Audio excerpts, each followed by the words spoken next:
Hello mga friends. So ito ngayon ang manok natin na may kulabo. Tingnan mo nga yung kulabo. Ayan. Ito ang mukha niya. Isa ako kasi mahirapan ako. Okay, balik ko muna. Ito ang manok natin na may kulabo. Kung paano natin yan, makita na naman ninyo yan kung ano ang itsura niya. So pag gumaling na yan, ipapakita ko sa inyo. Naputol tayo. Ipapakita ko sa inyo kung paano gumaling ang kulabo niya sa pamamaraan na ituturo ko sa inyo. Okay. So as what I said to my previous post, ganito mo gagawin upang gumaling ang kulabo niya. Diyan mo ilagay sa bahi. Bahi yan yung Bisaya. Ewan ko lang, parang kawayan na medyo maliit.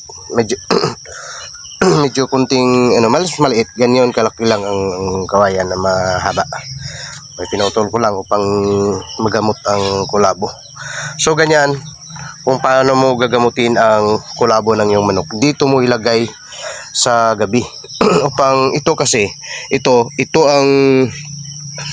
ang gagamot ng iyang kulabo. Ganito kawayan to parang kawayan ba na bahi ito sa Bisaya. Yeah.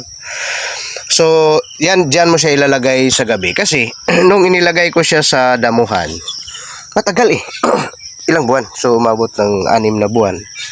6 na buwan, mahigit hindi pa gumaling. So, ito ang last na natin. Last na remedy natin. Dahil alam natin ito ang makakagaling. Kaso lang, ini-eksperimentuhan ko kung gagaling ba doon sa damuhan. Sa Carabao grass. Kaso lang matagal. Parang lumiit naman siya, ngunit matagal. Ito, gano'n na kaliit yung nakita nyo. Gano'n na siya kaliit. Kasi doon ko lagi inilagay sa damuhan. Kaso dito, ito ang pang last natin upang tuluyan siyang magamot. Ito, dahil ito talaga, kahit hindi mo kahit hindi mo ilagay sa damuhan. So ganito, mga Carabao grass yung kalalagyan mo. So ito ay pagkatapos ko sa umaga, dito ko nilagay. Ito inilagay ko. Yan. Yung manok ko. Pinakamalaking may-ari nito sa Negros, Tito Trias. Yan. Manok ni Tito Trias. Ito galing talaga to sa kanya dahil sa yung handler ko. Yung nagpapahandler sa akin ng mag-ari dito ay si Roy Cape. So dito pinapahandler niya sa atin dahil sa kasama natin siya lagi pag sumama sa mga derby competition at saka sa hack fight pag marami tayong pera, sinasama natin siya. So dito ito pinapahandleran niya sa atin upang upang akong gapper kasi ako magagap sa manok niya. Kaso lang, huminto sana ako sa pagmamanok dahil sa natalaw ako na parang during that time. Pero hindi pa binigay sa atin yung dahil kay malaki kasi ako magpusta. Pag nanalo ako, naubos yung pira ko. Ngunit pag natalo ako, yung kapital ko wala na akong kapital dahil sa yung sahod natin binigay natin sa asawa natin. So hindi na ako nakapurma next. So I decided na huminto ako sa pagmamanok dahil sa ina-analyze natin na parang parang hindi maganda ang business na pagmamanok kung yun lang ang pag-asahan mo. So dito, nang pinagpatuloy natin, ibibinta sana to. Kaso lang, hindi ibinili. Dahil sa mayroong kulabo. Kulabong tawag niya. Ewan ko lang kung anong tawag nyo niyan sa inyo sa Tagalog.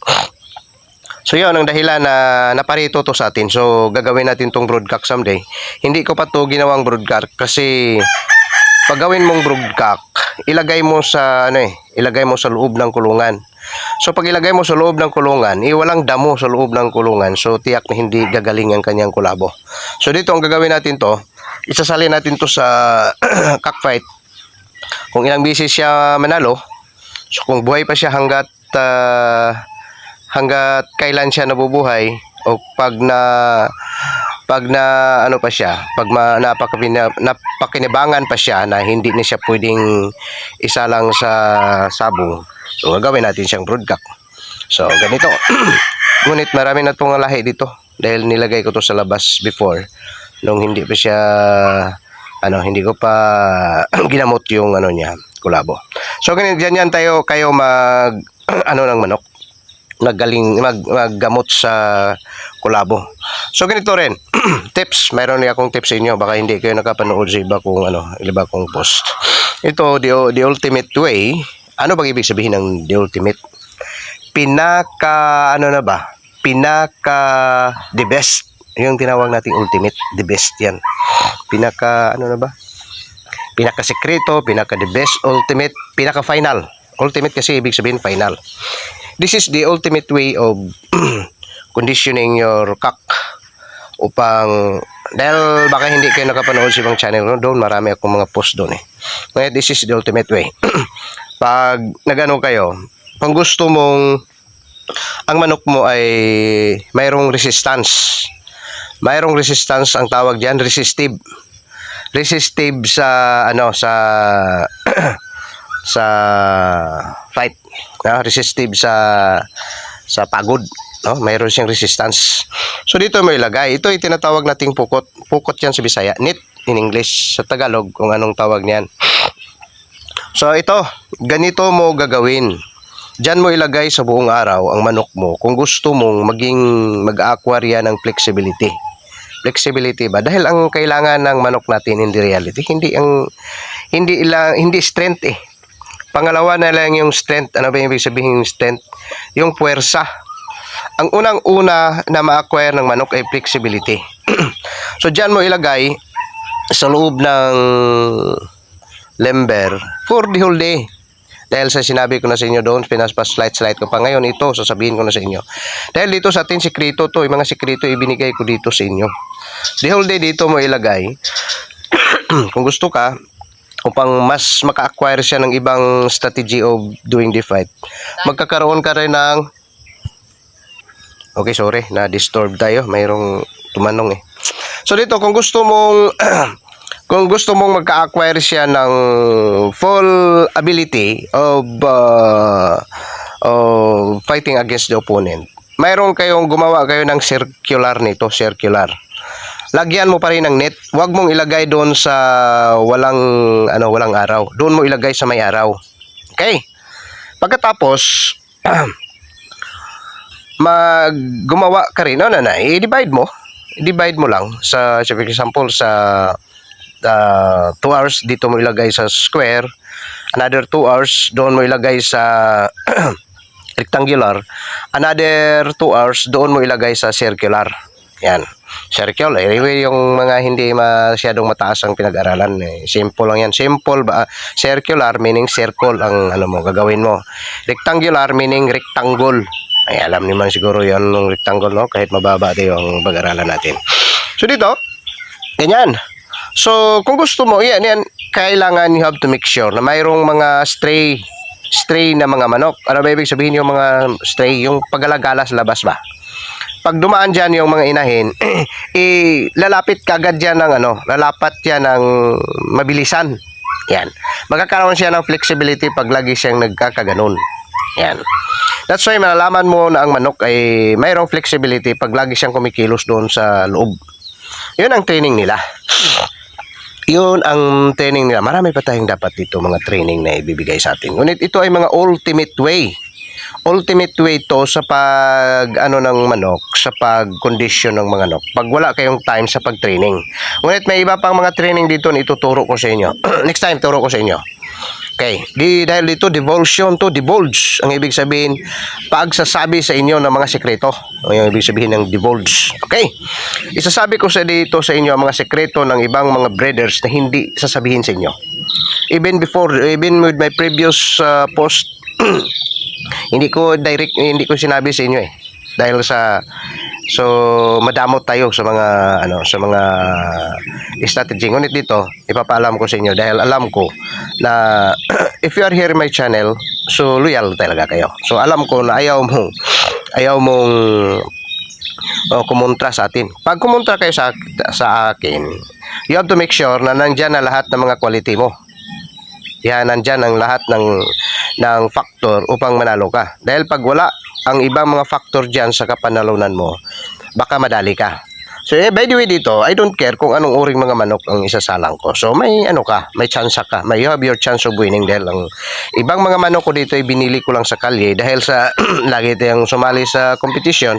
So, naubos sa mga magagandang manok natin. So, you have your chance of winning pag ako rin ang kalabanin niyo. Ngunit you have to put it in your mind na pag maganda ang manok ko, ako talaga ang nagpapalaki nito. Hindi ko binili. So, you only have that little percentage of winning. So, dito, ito na. Kung gusto mo pang gumaling ang manok mo sa larangan ng kompetisyon, may iba pang pamaraan dyan upang magkakaroon siya ng flexibility. Dahil dito ang reality sa bakbakan, hindi mo kailangan, as what I said a while ago, hindi mo kailangan ang strength. Ang kailangan mo ang flexibility. Hindi mo kailangan puwersa. Kailangan mo yung maliksi ang manok mo. Ibig sabihin ng flexibility. Dahil ano yun patalim yun ng dalanla. Patalim. Hindi yun boxing. So pag nagtamaan ka ng patalim, kahit konting force lang yan, ano na yan, si madidihado ka na dyan. So, iba pang strategy upang, upang mas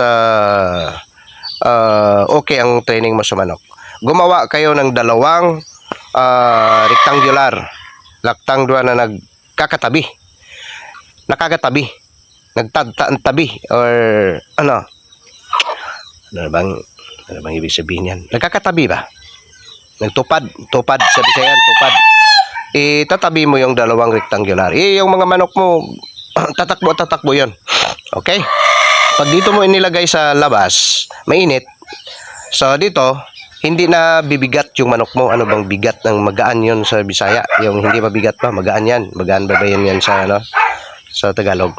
So, hindi na bumigat yung manok mo sa,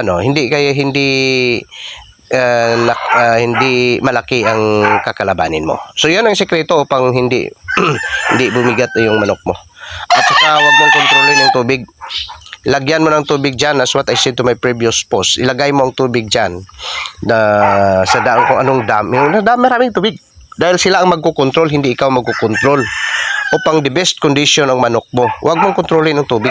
Huwag kayong tumulad sa iba na bibigyan lang kunting tubig. Hindi yan naging condition kahit tao naman. Iko-control mong tubig, pangit sa pakiramdam mo. Sila ang magkukontrol ng tubig, hindi ang tao. Ganyan. So dito, my friends, so how I wish na mayroon kayong nakuha dito sa natin. Marami pa tayo mga sekretong ibibigay sa inyo. Kaso lang dito, sa paggagaf talaga, kahit tuturuan ko man kayo, yung anak ko nga, tinuruan ko so paano maglagay ng gap. Paano ang dapat niyang gawin. Alam niya. Ngunit, in the actual way, hindi perfect yung pagsasagawa niya. Kasabi niya, yung skill na yan, ay sayo lang talaga yon. Dahil sa kahit manunood man sila, hindi pa rin nila nakuha ang perfect na paglalagay ng tari. Hindi niya nga nakuha. Tinuruan ko siya. Kayo pa na tumitingin lang doon. Kahit tuturuan ko po kayo, hindi niyo nakuha. So dito, you're welcome. Pag gusto nyong ako ang maglalagay ng tari sa manok mo, I have to make it sure with you na pagbabakbak ang manok mo, hindi tayo tulad yung ibang mga gapo. Nagbabakbak ng masyado yung manok nila, walang sugat. So, to make it sure na yung manok mo ay almost 100% ang kapanalunan yan. So, magpapagawa kayo ng tari na sure mo na hindi yan nababali, napuputol. So, yun ang ipapagamit mo sa akin pag sumalang ka sa competition. Okay, you're welcome. So, anyway, this channel of mine, tunay ko na itong pangalan. Alfredo Gallego. At saka E.C. Gallego. Stands for Alfredo C. Gallego. Yun ang tunay natin pangalan. So, dito my friend, nandito tayo dito ngayon sa Negros Escalante. So, you're always welcome. Kung gusto nyo tayong maglalagay ng tari ng manok ninyo. So, kapanalunan nyo. Dahil sa iba dyan, hindi kasi niniwala sa atin Pag hindi kayo naniwala sa atin, nadala kayo sa diskarte ng ibang mga gaffer, sa'yo rin yun. So, dito, titingnan mo ang post ko dyan, kung paano mo nalalaman ng tamang gaffer. Ang the best na gaffer, titingnan mo doon. At hindi na kayo naluloko pa sa mga gaffer na nakikita mo.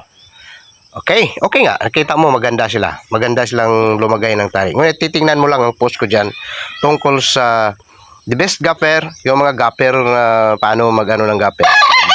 Magkilatis ng gaffer. Titingnan mo dyan sa post natin at matatauhan ka. Hindi kayo na dala ng mga diskarte nila. At saka sa akin, di ka madala ng diskarte ko. Anyway, of this channel of ours, hindi ako nagdidiskarte. Dahil channel natin to eh. So dahil to, ituturo natin sa inyo ang mga totoong mga bagay upang for the good of our subscribers and watchers, viewers in other way. So dito, hanggang dito na lang. Marami pa tayong dapat ibibigay sa inyo. Pag mayroon tayong time, dahil sa channel natin ay binubuo ito ng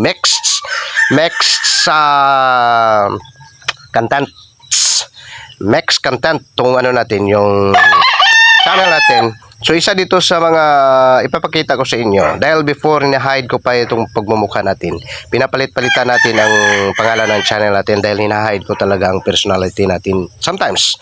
So dito, this is now the time of divulsion. Divulge meaning pagpapakilala, pagpapaalam. Divulsion of my real personality. So dito makikita nyo yung real na mukha natin. Minsan gwapo tayo, minsan hindi. Depende sa kamera na gamit natin. Pag magandang kamera natin, kahit pangit tayo, pupugi tayo eh. Okay, dito, ang ibang mga strategy of training ibibigay natin sa inyo. Hindi talaga kayo nalalamangan. Yung kapitbahay ko rito, alam nyo na, yung sinong pangalan niya. Gumanda yan.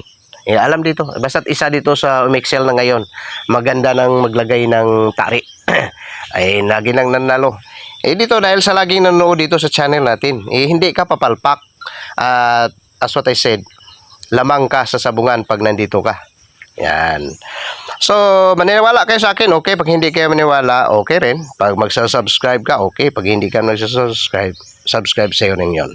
Have a blessed day, everyone. Next post na naman tayo.